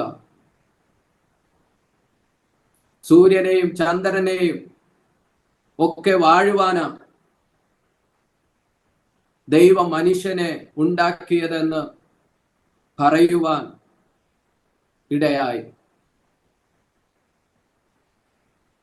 സൂര്യനെയും ചന്ദ്രനെയും ഒക്കെ കാണിക്കുന്നത് കാലങ്ങളെയും സമയങ്ങളെയും ഒക്കെ തിരിച്ചറിയുവാനാണ് സൂര്യനെയും ചന്ദ്രനെയും ഒക്കെ ദൈവം സൃഷ്ടിച്ചത്. അതുകൊണ്ട് കാലങ്ങളെയും സമയങ്ങളെയും നമ്മൾ വാഴുവാൻ. ആ വചനം എന്നെ ഒത്തിരി ബലപ്പെടുത്തി. അന്ന് മുതൽ ഞാൻ തീരുമാനിച്ചു, ഒരു സാഹചര്യത്തിന്റെയും കീഴിലല്ല നമ്മൾ ജീവിക്കുവാൻ. ഒരു സമയത്തിന്റെയും കീഴിലല്ല. നാളെ ഇനി എൻ്റെ സമയം വരട്ടെ, അപ്പോൾ ഞാൻ എന്തെങ്കിലും ചെയ്യാമെന്നല്ല. എൻ്റെ ഉള്ളിൽ പരിശുദ്ധാത്മാവ് ഇടപെടുവാൻ തുടങ്ങി. കാലങ്ങളെയും സമയങ്ങളെയും സാഹചര്യങ്ങളെയും നമ്മൾ വാഴണമെന്ന് പരിശുദ്ധാത്മാവ് സംസാരിച്ചു തുടങ്ങി. അന്നു മുതൽ എൻ്റെ സാഹചര്യങ്ങളെ ഞാൻ നോക്കിയില്ല. എൻ്റെ മുന്നിലുള്ള പ്രശ്നങ്ങളെ ഞാൻ നോക്കിയില്ല. എൻ്റെ മുന്നിലുള്ള പ്രതികൂലങ്ങളെ ഞാൻ നോക്കിയില്ല. എൻ്റെ ഭാവിയെ ഞാൻ നോക്കിയില്ല. എൻ്റെ വിവാഹത്തെ ഞാൻ നോക്കിയില്ല. എനിക്ക് കിട്ടിയ ദൈവത്തെയും ദൈവത്തിന്റെ നിയോഗത്തെയും തിരിച്ചറിഞ്ഞ് അതിലൂടെ ജീവിപ്പാൻ തീരുമാനിച്ചു. അങ്ങനെ ഇരിക്കെയാണ് 2018 എനിക്ക് നോർത്ത് ഇന്ത്യയിൽ കടന്നു പോകുവാൻ ദൈവം സഹായിച്ചു. UP-യിൽ കടന്നുപോയി ഒരു 2 മാസം ദൈവവേലയുടെ ഭാഗമായി നിൽക്കുവാൻ ദൈവം സഹായിച്ചു. ഒരു സാഹചര്യവും ഇല്ലായിരുന്നു. ഇടുങ്ങിയ സാഹചര്യത്തിനകത്ത് നിന്നും സുവിശേഷ വേലയ്ക്ക് വേണ്ടി സ്റ്റെപ്പുകൾ വയ്ക്കുവാൻ ദൈവം സഹായിച്ചു. യു പിയിൽ കടന്നുപോയ സമയത്ത്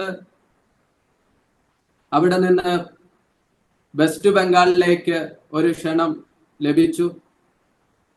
അങ്ങനെ ഞാനും യു പിയിലുണ്ടായിരുന്ന പാസ്റ്ററും കൂടെ വെസ്റ്റ് ബംഗാളിലേക്ക് ശുശ്രൂഷയ്ക്കായി കടന്നു പോകുവാനൊക്കെ തീരുമാനിച്ചു. അവിടെ 3 ദിവസത്തെ മീറ്റിംഗ് ആയിരുന്നു. ഞങ്ങൾ ട്രെയിൻ എല്ലാം ബുക്ക് ചെയ്തു. പോകുവാനുള്ള സമയമായി. യു പിയിൽ കാൺപൂർ എന്ന് പറഞ്ഞ റെയിൽവേ സ്റ്റേഷനിൽ ഞങ്ങൾ എത്തി. അവിടെ ചെന്ന് ട്രെയിൻ വരുവാൻ സമയമായപ്പോൾ അവിടുത്തെ ബോർഡിൽ എഴുതി കാണിക്കുകയാണ് ട്രെയിൻ ക്യാൻസൽ. എന്ത് ചെയ്യണം? അവിടെ മീറ്റിംഗ് ക്രമീകരിച്ചിരിക്കുന്നു, അവിടെ എത്തിച്ചേരണം. പക്ഷേ ട്രെയിൻ ക്യാൻസൽഡായി. പിന്നെ അത് കഴിഞ്ഞിട്ട് 2 മണിക്കൂർ കഴിയുമ്പോൾ അടുത്തൊരു ട്രെയിൻ അങ്ങോട്ടുണ്ട്. ഞങ്ങൾ സീറ്റ് നോക്കിയപ്പോൾ അതെല്ലാം ഫുള്ളാണ്. ഞങ്ങൾക്ക് അവിടെ എത്തിയേ പറ്റത്തുള്ളൂ. പക്ഷെ ഞങ്ങൾ വിശ്വാസത്താൽ ടിടിയെ കണ്ടു. സ്ലീപ്പറിന്റെ ടിക്കറ്റ് എഴുതി മേടിച്ചു. സ്ലീപ്പറിൽ കയറിയപ്പോൾ ഒരു സൂചി കുത്തുവാൻ പോലും വഴിയില്ലാത്ത തരത്തിൽ ഭയങ്കര തിരക്കാണ്. പക്ഷേ വിശ്വാസത്താൽ അവിടെ എത്തിയല്ലേ പറ്റത്തുള്ളൂ. ഞങ്ങൾ എങ്ങനെയൊക്കെയോ അതിനകത്ത് കയറി കുറെ നേരം നിന്നു. പിന്നെ ആ സ്ലീപ്പറിൽ തന്നെ ഞങ്ങൾ തറയിലിരുന്നു. അത് കഴിഞ്ഞിട്ട് സീറ്റിന്റെ അടിയിലേക്ക് തല വച്ചിട്ട് കാല് പുറത്തോട്ടിട്ട രാത്രി ഒക്കെ ഞങ്ങൾ കഴിഞ്ഞത്. നമ്മൾ പ്രതീക്ഷിക്കുന്നതായിരിക്കത്തില്ല നമ്മുടെ മുന്നിൽ ചിലപ്പോൾ കടന്നു വരുന്നത്. പക്ഷേ നമ്മുടെ മുന്നിൽ ദൈവം തന്ന ദൗത്യങ്ങൾ ഏത് സാഹചര്യത്തിനകത്തു നിന്നും ചെയ്തെടുക്കുവാൻ തയ്യാറായാൽ തീർച്ചയായിട്ടും ദൈവം നമ്മെ മാനിക്കുവാൻ ഇടയാകും. ഞങ്ങൾ പിറ്റേന്ന് വെളുപ്പിന് ഒരു 3-4 മണി ആകും. വെസ്റ്റ് ബംഗാൾ റെയിൽവേ സ്റ്റേഷനിലെത്തി. പുറത്തിറങ്ങി. ഒരു മലമുകളിലോട്ടാണ് മീറ്റിംഗ് ഉള്ളത്. അവിടത്തേക്ക് രാവിലെ 7 മണിക്കേ ഉള്ളൂ അടുത്ത ബസ്. ഞങ്ങൾ ആ റെയിൽവേ സ്റ്റേഷനിൽ കിടന്നുറങ്ങുവാൻ ഇടയായി, നല്ല കൊതുകടിയൊക്കെ കൊണ്ട്.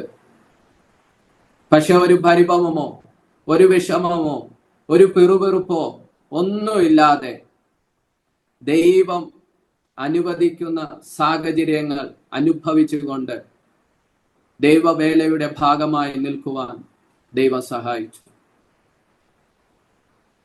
പല ഭാഗങ്ങളിലും പോയി പ്രാർത്ഥിക്കുവാനും ശുശ്രൂഷിപ്പാനും ഒക്കെ ദൈവം സഹായിച്ചു. അത് കഴിഞ്ഞ് ഞാൻ നാട്ടിൽ വന്നു. നാട്ടിൽ വന്നതിന് ശേഷം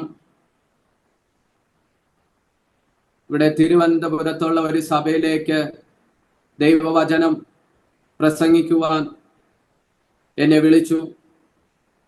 ഞാൻ അവിടെ കടന്നുപോയി ദൈവവചനം ശുശ്രൂഷിപ്പാൻ ഇടയായി തീർന്നു.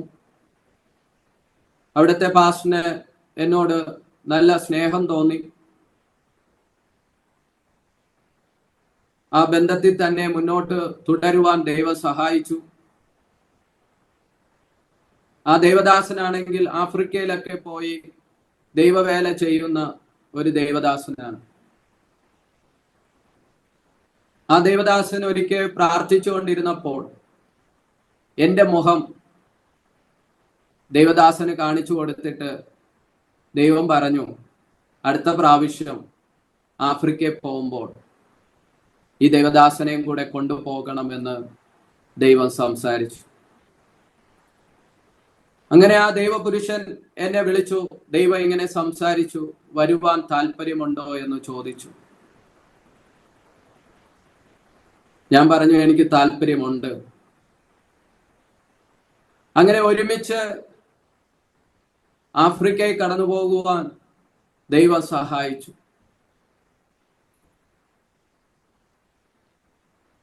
ദൈവം നടത്തിയ വിധങ്ങളെ ഓർത്താൽ എത്ര നന്ദി പറഞ്ഞാലും മതി വരത്തില്ല.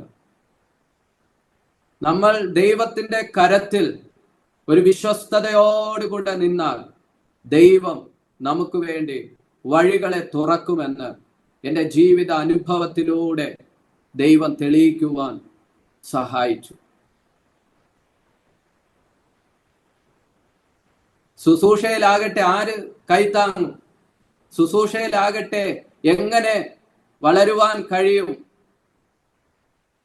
എവിടെ തുടങ്ങണം? എന്ത് ചെയ്യണം എന്നൊന്നും അറിയാതെ ദൈവത്തിൽ വിശ്വസിച്ച് ദൈവം പറഞ്ഞതിനനുസരിച്ച് ദൈവരാജ്യത്തിന്റെ വേലയ്ക്കായി സമർപ്പിച്ചപ്പോൾ ദൈവം തന്നെ വഴികളെ തുറക്കുവാൻ സഹായിച്ചു. എന്നെ കേൾക്കുന്ന ആരെങ്കിലും ഉണ്ടെങ്കിൽ ദൈവത്തിൽ അതിയായി വിശ്വസിക്കുക. നമ്മുടെ സാഹചര്യമോ നമ്മുടെ കഴിവോ നമ്മുടെ മിടുക്കോ ഒന്നുമല്ല. ദൈവത്തിൽ ആശ്രയിച്ച് നിന്നാൽ ദൈവം തന്നെ നമുക്ക് വേണ്ടി വഴികളെയും വാതിലുകളെയും തുറക്കുവാൻ സഹായിക്കും. ആഫ്രിക്കയിൽ കടന്നു പോയപ്പോൾ അവിടെ ഇംഗ്ലീഷിലാ പ്രസംഗിക്കുവാൻ. മലയാളത്തിൽ പോലും നന്നായി പ്രസംഗിക്കാൻ അറിഞ്ഞൂടാത്ത എന്നെ ഇംഗ്ലീഷിൽ പ്രസംഗിക്കുവാൻ പറയുക.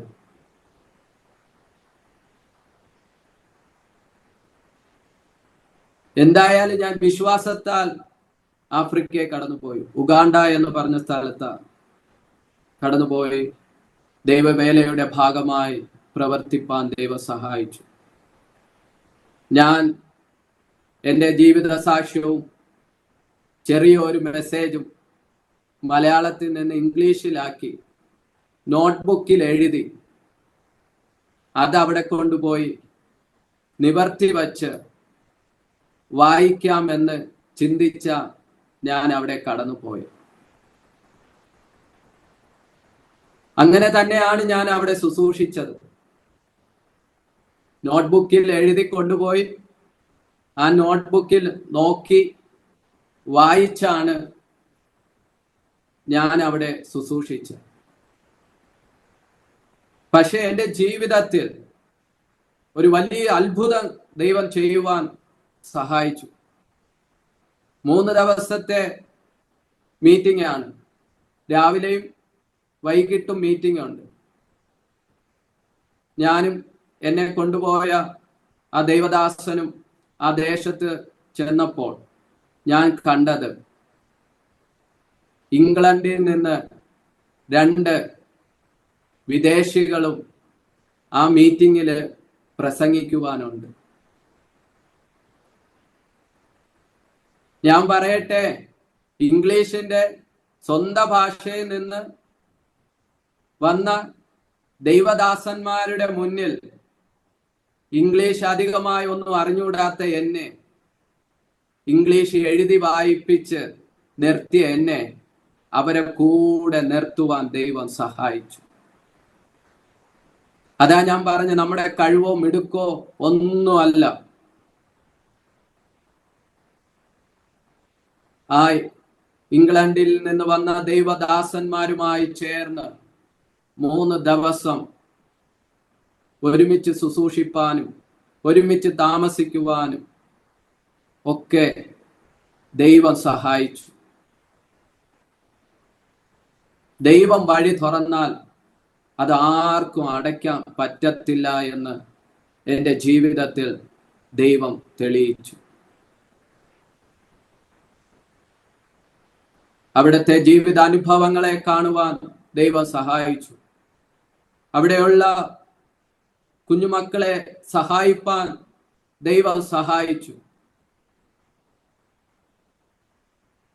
അതുപോലെ തന്നെ നമ്മൾ ബൈബിളിൽ വായിക്കുന്നത് പോലെ മോശെ ഞാങ്ങണ പെട്ടകത്തിലുണ്ടാക്കി നൈൽ നദിയിലേക്ക് ഒഴുക്കിയെന്ന് ദൈവവചനം വായിക്കുന്നു. നൈൽ നദിയുടെ ആരംഭം ആ ഉഗാണ്ട എന്ന് പറഞ്ഞ സ്ഥലത്ത് നിന്നാണ് ആരംഭിക്കുന്നത്. ആ സ്ഥലത്തൊക്കെ പോയി നൈൽ നദിയിൽ നിന്ന് പ്രാർത്ഥിക്കുവാനൊക്കെ ദൈവം സഹായിച്ചു.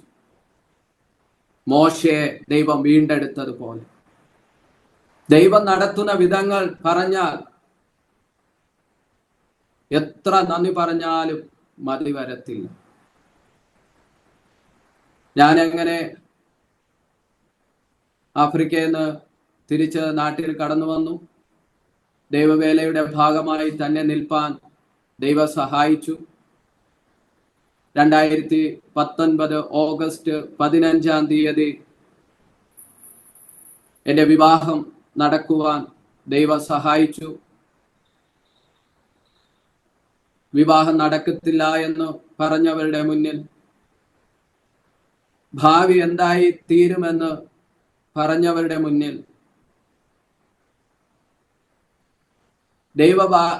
ദൈവവേലയുടെ ഭാഗത്ത് നിന്ന് പിന്തിരിപ്പിക്കുവാൻ നോക്കിയവരുടെ മുന്നിൽ ഒരിടത്ത് ലജ്ജിച്ചു പോകാതെ ദൈവം വഴി നടത്തുവാൻ സഹായിച്ചു.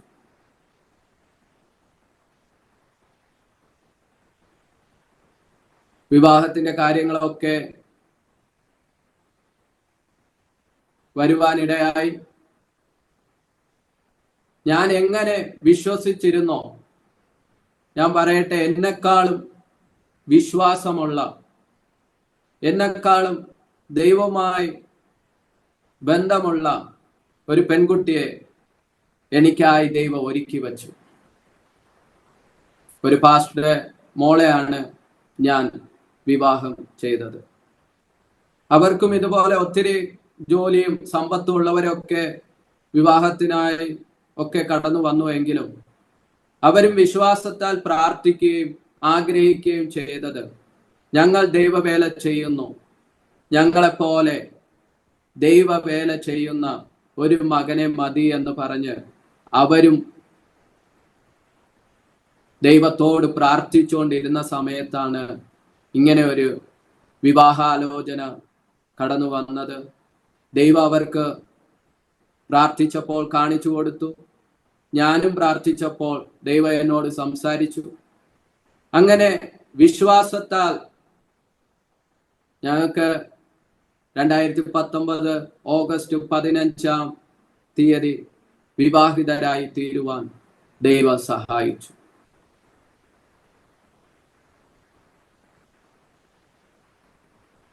ദൈവത്തിനു വേണ്ടി ഞങ്ങൾക്ക് ഒരുമിച്ച് ദൈവവേലയുടെ ഭാഗമായി നിൽക്കുവാൻ ഇന്നുവരെയും ദൈവം സഹായിക്കുന്നു. പിറകോട്ട് ചിന്തിക്കുവാൻ ദൈവം വഴി ഒരുക്കാതെ ഓരോ ദിവസവും ദൈവം അത്ഭുതകരമായി ഞങ്ങളെ നടത്തുകയാണ്.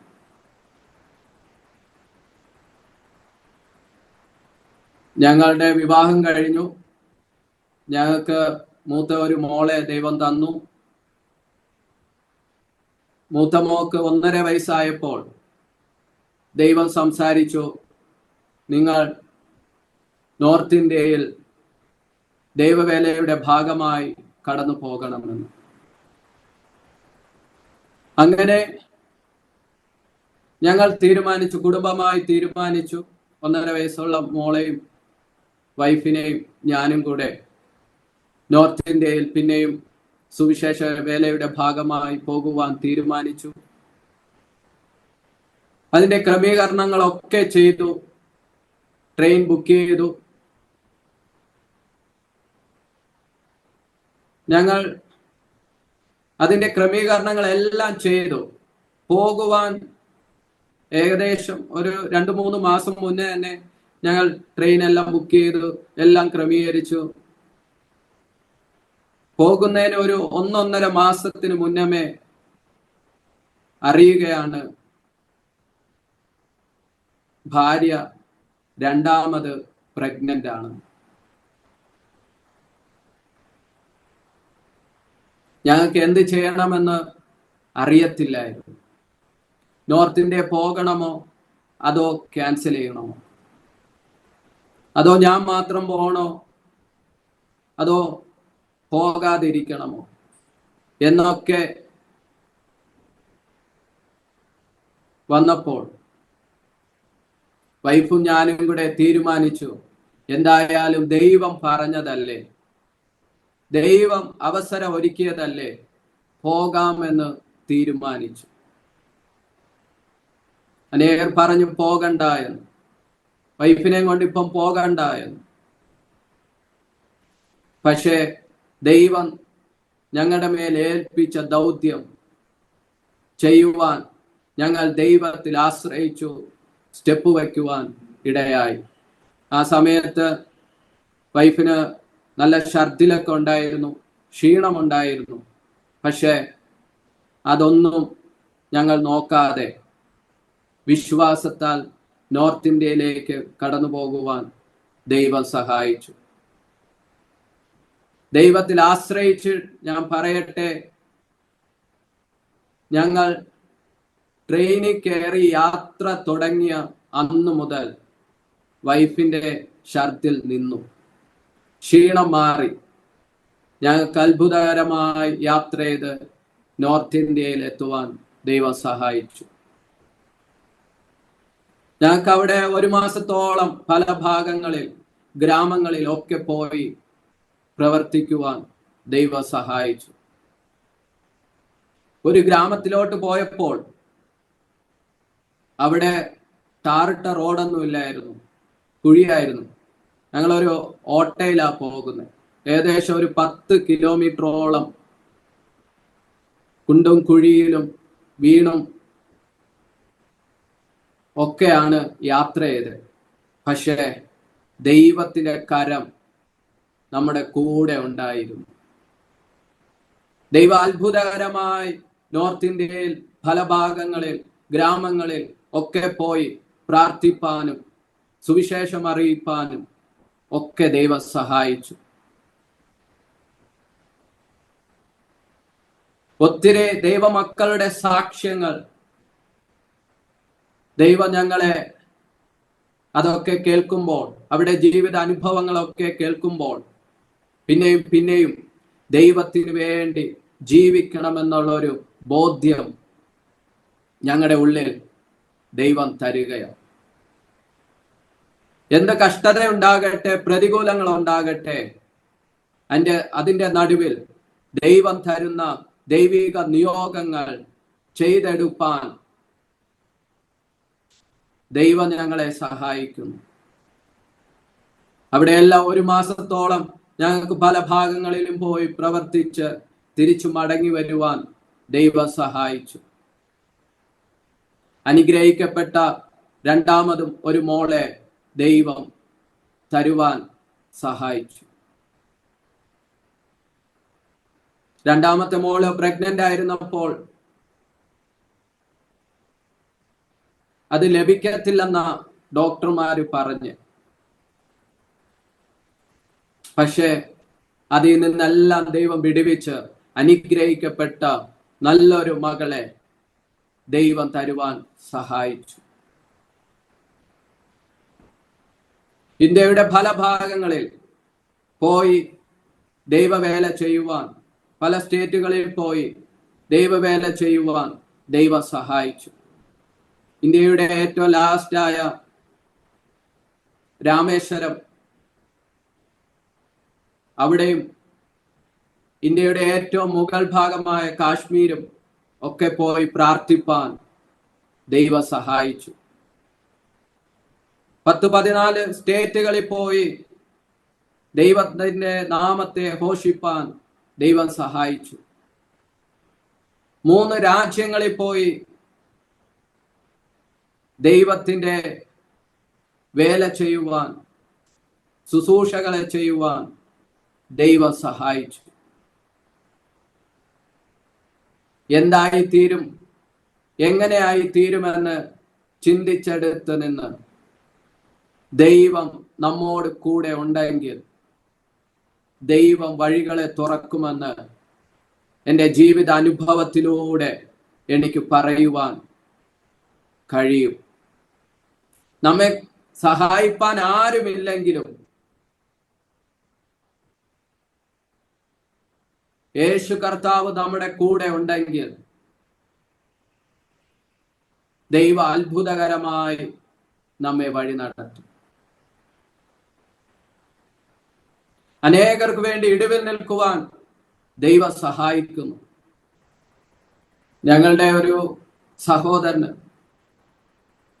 സുഖമില്ലാതെയായി, പൈശാചികമായിട്ടുള്ള പ്രതികൂലങ്ങളുണ്ടായി. ആരെയും അടുപ്പിക്കാതിരുന്നപ്പോൾ ആ വ്യക്തി ദൈവകൃപയാൽ ഞാൻ പോയി സംസാരിച്ചപ്പോൾ, പ്രാർത്ഥിച്ചപ്പോൾ എൻ്റെ കൂടെ സഹകരിക്കുവാൻ ദൈവം സഹായിച്ചു.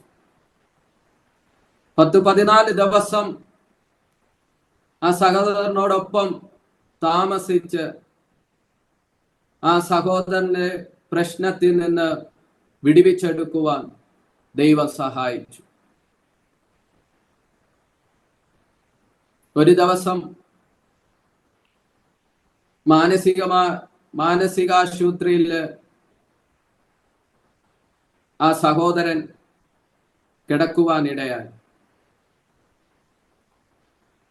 വേറെ ആരെ അടുപ്പിക്കാത്തത് കൊണ്ട്, എൻ്റെ കൂടെ സഹകരിക്കുന്നത് കൊണ്ട് ആ സഹോദരന്റെ കൂടെ എനിക്കും ഒരു ദിവസം ഫുള്ള് മാനസികാരോഗ്യ കേന്ദ്രത്തിൽ താമസിക്കുവാൻ ഇടയായി. അതിനകത്തൊക്കെ കണ്ട കാഴ്ചകൾ നമ്മെ ഒത്തിരി ദുഃഖിപ്പിക്കുന്ന അവസ്ഥകളായിരുന്നു. ഓരോ മനുഷ്യരുടെ സാഹചര്യങ്ങൾ, അവസ്ഥകളെ ഒക്കെ ഒന്ന് കാണിക്കാനായിരിക്കാം ഞാൻ വിശ്വസിക്കുന്നു ദൈവം ഒരു ദിവസം എന്നെ അതിനകത്താക്കിയത്. ആ സഹോദരന്റെ കൂടെ എന്നെയും ആ ഹോസ്പിറ്റലിലോട്ട് കൊണ്ടുപോയതെന്ന് ഞാൻ പൂർണ്ണമായി വിശ്വസിക്കുക. ഒത്തിരി ആൾക്കാർ ആരോരുമില്ലാതെ പലവിധമായ പ്രശ്നത്തിനകത്ത് കഴിയുന്ന ഒത്തിരി ജനമുണ്ട്. ദൈവം എന്നെ പഠിപ്പിക്കുവാൻ ഇടയായി നാം അനേകർക്ക് വേണ്ടി ഇടിവിൽ നിൽക്കുവാൻ, ആരോരും വിടുവിച്ചെടുക്കുവാൻ കഴിയാത്ത ഒത്തിരി ആൾക്കാരുണ്ട്. അവർക്ക് വേണ്ടി പ്രാർത്ഥിക്കുവാനും അവർക്ക് വേണ്ടി പ്രവർത്തിക്കുവാനും ദൈവം സംസാരിച്ചു. അനേകരെ ആശ്വസിപ്പിക്കുവാൻ ദൈവം സഹായിച്ചു. കുറച്ചു പേർക്ക് സ്നാനം കൊടുക്കുവാൻ ദൈവ അവസരങ്ങളെ നൽകി. നാം ദൈവത്തിൽ ആശ്രയിച്ചു നിന്നാൽ, നാം ദൈവത്തിൽ വിശ്വസിച്ചു നിന്നാൽ, നാം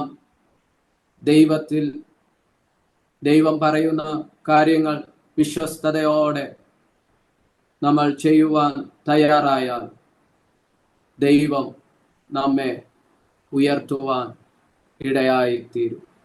സാഹചര്യങ്ങളെ മാറ്റുന്ന, നമുക്ക് വേണ്ടി വഴികളെ തുറന്നു തരുന്ന ഒരു ദൈവത്തെയാണ് ഞാനും നിങ്ങളും ആരാധിക്കുന്ന ദൈവം. എന്നെ കേൾക്കുന്നവരോട് എനിക്ക് പറയുവാനുള്ളത് ഒന്നേ ഉള്ളൂ: ദൈവത്തിൽ നിന്ന് പിന്മാറിപ്പോകാതെ ദൈവത്തിൽ വിശ്വസിച്ച് ആശ്രയിച്ചു നിന്നാൽ നമ്മുടെ കഴിവോ മിടുക്കോ പദവിയോ പണമോ സാഹചര്യങ്ങളോ ഒന്നുമല്ല, ദൈവം നമ്മെ ഉയർത്തുവാൻ ദൈവം സഹായിക്കും. കുടുംബമായി നിന്ന് ദൈവരാജ്യത്തിന്റെ വേലയുടെ ഭാഗമായി നിൽക്കുവാൻ ദൈവം സഹായിക്കുന്നു.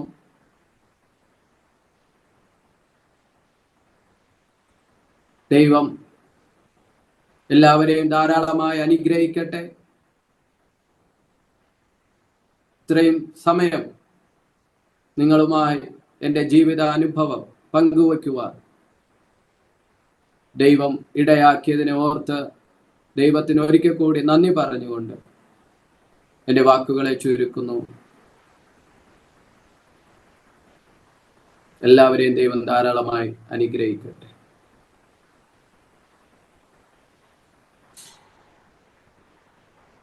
ഞാൻ നിങ്ങൾക്കായി ഒരു വാക്കിൽ പ്രാർത്ഥിക്കുന്നു. സ്വർഗസ്നായ നല്ല യേശുവ, ഈ അനുഗ്രഹിക്കപ്പെട്ട നിമിഷത്തിനായിട്ട് നന്ദി പറയുന്നു. എൻ്റെ ജീവിതാനുഭവം കേട്ട ഓരോ വ്യക്തികളോടും അങ്ങ് ഇടപെടുമാറാകണമേ. അവരായിരിക്കുന്ന സാഹചര്യങ്ങളിൽ നിന്ന് ദൈവത്തിൽ ആഴമേറി വിശ്വസിക്കുവാനും,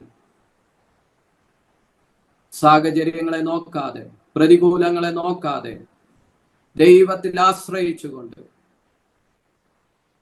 ഓരോരുത്തരെയും ദൈവം ശക്തീകരിക്കണമേ. ദൈവരാജ്യത്തിന്റെ വേലയ്ക്കായി ശക്തമായി ഉപയോഗിക്കണമേ.